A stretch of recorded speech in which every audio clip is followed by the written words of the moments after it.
Welcome to SR media. నగరంలో ఇల్లు స్థలాలు కొనుగోలు చేయాలని వాటికి భవిష్యత్తు ఉంటుందని చాలా మంది అనుకుంటారు. తాము కష్టపడి సంపాదించిన సొమ్మును హైదరాబాద్లోని భూములు ఫ్లాట్లపై పెడతారు. అలాంటి వారికి హైడ్రా కమిషనర్ ఏవి రంగనాథ్ కీలక సూచన చేశారు. హైదరాబాద్ నగరంలో ఇల్లు స్థలాలు కొనుగోలు చేయాలనుకునే వారు ఈ జాగ్రత్తలు పాటించాలని సూచించారు. కొత్త నిర్మాణాలు మాత్రమే కూలుస్తున్నాం. ఇప్పటికే నిర్మించిన నివాసం ఉంటున్న ఇళ్లను కూల్చివేయడం లేదు. FTL బఫర్ జోన్లో స్థలాలు ఇల్లు కొనుగోలు చేయొద్దు.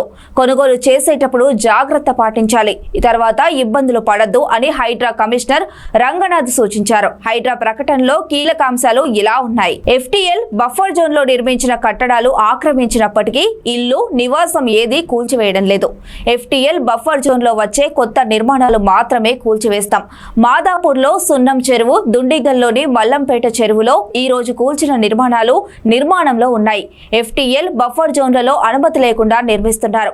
అమీర్పూర్ లో కూల్చివేసిన నిర్మాణాలు ప్రధానంగా కాంపౌండ్ గోడలు, గదులు, షెడ్లు ఆక్రమణకు గురయ్యాయి. కాటసాని రాంభూపాల్ రెడ్డికి సంబంధించిన కొన్ని షెడ్లను కూల్చివేశాం. ఏ వ్యక్తి ఆక్రమించిన ఇల్లు నివాసం కూల్చలేదు. మల్లంపేట చెరువు, దుండిగల్లో కూల్చిన 7 విల్లాలు ఇప్పటికీ నిర్మాణంలో ఉన్నాయి. వాటిలో ఎవరూ లేరు. భవన నిర్మాణ అనుమతులు లేకుండా FTL లో ఉన్నాయి. బిల్డర్ విజయలక్ష్మి, ఆమెపై అనేక క్రిమినల్ కేసులు బుక్కయ్యాయి. సున్నం చెరువులోని నిర్మాణాలను గతంలో కూడా కూల్చివేశారు.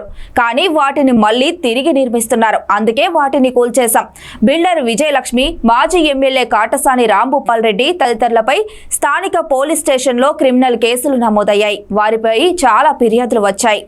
ఎవరి ఇల్లు కూల్చబోమని హైదరాబాద్ ప్రజలందరికీ హామీ ఇస్తున్నాం. FTL బఫర్ జోన్ లో ఉన్న ఇల్లు, ఫ్లాట్లు, భూమిని కొనుగోలు చేయవద్దని ప్రజలను కోరుతున్నాము. అటువంటి ఆస్తుల కొనుగోలుదారులకు సంబంధించి ఏదైనా సందేహం ఉంటే వారు HMDA వెబ్సైట్ ను గాని అధికారులను గాని సంప్రదించాలి.